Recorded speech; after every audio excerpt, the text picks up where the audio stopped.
Being a fan of Pokemon's probably harder than it's ever been in 2019, because if you say anything at all about the next two games in the series, Sword and Shield, there's about a 50-50 chance of you getting a 9-volt battery shoved up your danger zone.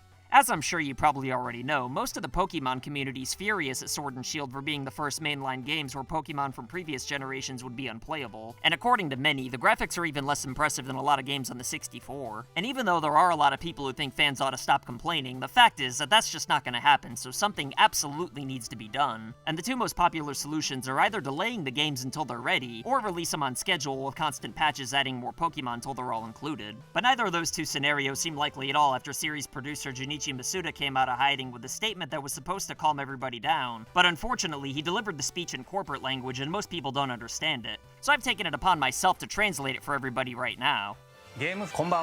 Hello everyone. We here at the Pokemon Company are well aware that we frigged Sword and Shield up pretty bad, but as of right now, it's too late for us to add the rest of the Pokemon into the games. So we would appreciate it if the dedicated, passionate Pokemon fanbase would cut us a little slack and buy them anyway. And we do promise to try harder next time. Also, buy Town while you're at it. So there you have it, Game Freak's doubling down on not putting every Pokemon in Sword and Shield whether we like it or not. But what almost everyone seems to be overlooking is the potential the Pokemon Home app has to solve most of the problems people have with the new games. Well, aside from the graphics, that is. What kind of potential am I talking about? Well, pour yourself a glass of bull lemonade, pause Big Mama's house in the other tab, press the subscribe button if you haven't already, and allow me, the disputed champion of fun, Cameron, to tell you how Pokemon Home could be the best way to salvage Sword and Shield. You're not an old woman, right? You're Martin.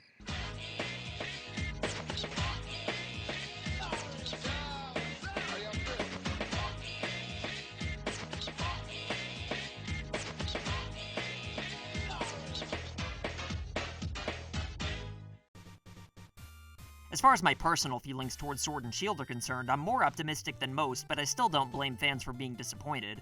With more and more Pokemon being added in every generation, I kinda figured we'd reach a point where the game started picking and choosing their rosters. I mean, even though we could transfer old Pokemon into every game before Sword and Shield, we didn't actually have the National Dex since Gen 6. So hashtag bring back the National Dex is kinda misleading if you think about it. And I am a little surprised that people thought every Pokemon would be included in every game until the end of time. But even though I kinda figured they'd exclude Pokemon from games at some point, I am surprised they're doing it this soon. I kinda figured it'd happen around 2,000 or 3,000. But even though we still don't know how many Pokemon are being left out of Sword and Shield, how many new ones there's gonna be, or how many of the animations are gonna be updated, fans being outraged can't just be chalked up to entitlement. I mean, just look at how awesome the Switch debuts for Mario and Zelda were.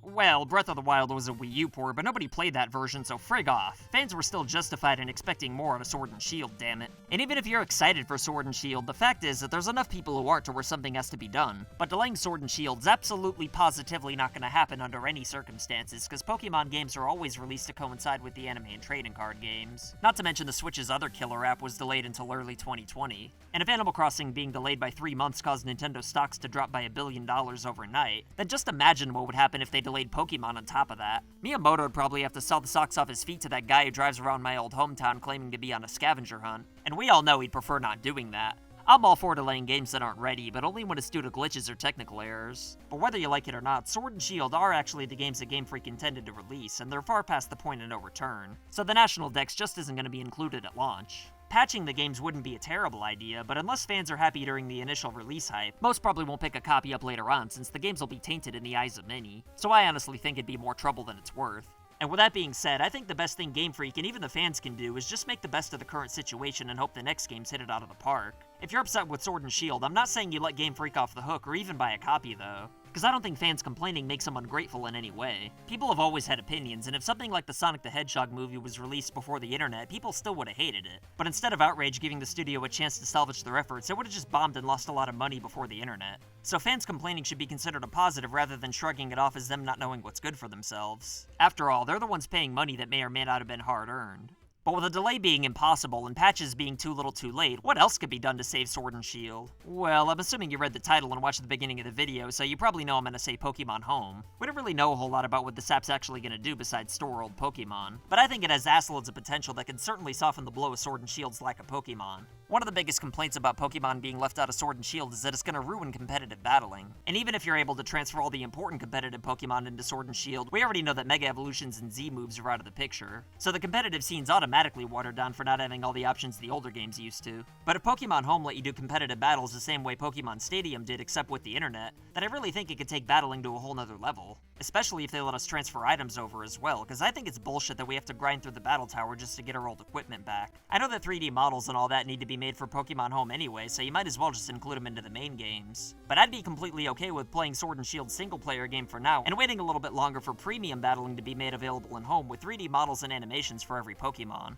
That way, online battles could be a lot more detailed than they ever were before, and all the old parties built around Z-moves and Mega Evolutions wouldn't have to be completely abandoned. And if all your Pokemon are being stored in an app anyway, then there'd be a lot of potential for the series to get a little bigger in the mobile market as well, especially if you could do a quick battle or two on your phone while doing poo-poo or pee-pee. I know it'd never be as big as Pokemon Go, but I do think there's enough people who battle competitively with the real series who don't play that other mobile game to make it worth the Pokemon company's while. In fact, I think they'd be moronic to not do stuff like this and leave money on the table for Pokemon Home. Not only would it make assloads of money, but it'd destroy any cases being made that Sword and Shield are ruining the competitive battling scene. Cause does anybody honestly care which app competitive battles are initiated from? And if you think this would make competitive players stop playing the main series, then think again. Cause they're still gonna have to if they want all the newest Pokemon.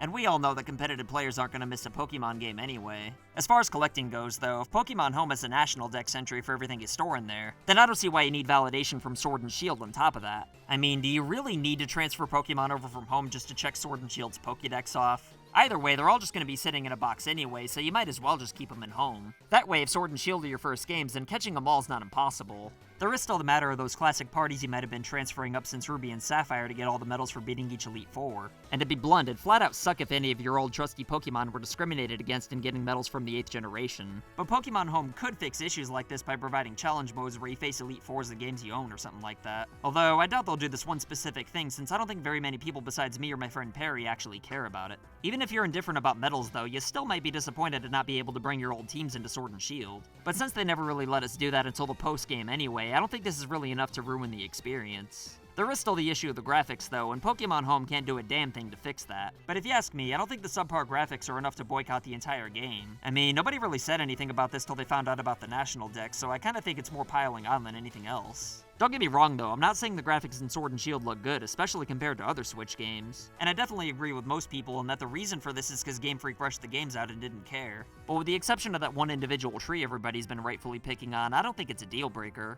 At least as long as Pokemon Home ends up being everything that it can and should be. A permanent and constantly updated hub where you transfer all your progress to after each Pokemon game with Wi-Fi battles, global trades, and built-in bonus challenges like gym leaders who use actual strategies. I got really into competitive battling with Heart Gold and Soul Silver, but I've never kept up with it since. Mainly because I just got sick and tired of having to recollect old items and build new teams. Competitive Pokemon battling always felt like a completely different experience than the core adventures. So that's why I actually think it'd be better to just have a separate game that focuses on battles. And I don't see any reason why Pokemon Home can't be that game rather than just a glorified PC box. And it'd be nice if it actually told you about IVs and EVs. I don't think we should let Game Freak off the hook or anything, but as a fan, I'm willing to work with them on Sword and Shield since I don't think they'd have promised a game in 2019 if they'd known how angry everybody would have gotten. But I'm only willing to let Sword and Shield shortcomings slide this one time as long as Game Freak does the best they can to rectify the situation. And if they're not going to do delays or patches, then I don't have any idea what else could rectify the situation other than making Pokemon Home the new place to gather 17 years worth of Pokemon. But I'll tell you two people who could easily fix Sword and Shield shortcomings are today's patrons of the day, Justin D and Matt Tendu. Or if you'd rather show support by picking a shirt or mug up, then send pictures of videos of you rocking it to make a cameo like these badasses right here. What do you think about Pokemon Home's potential though? Should it be more than just a glorified PC? Or do you think core Pokemon games need all the key features? Either way, let me know what you think in the comments below and I'll try my goddamnedest to respond to everybody. Don't forget to subscribe and click the bell to see more videos like this. And if you want to help this channel grow, then simply liking and sharing goes a long way. My name's Cameron and I'll see you next time. So I want to say thank you to your loyalty, thank you for your support.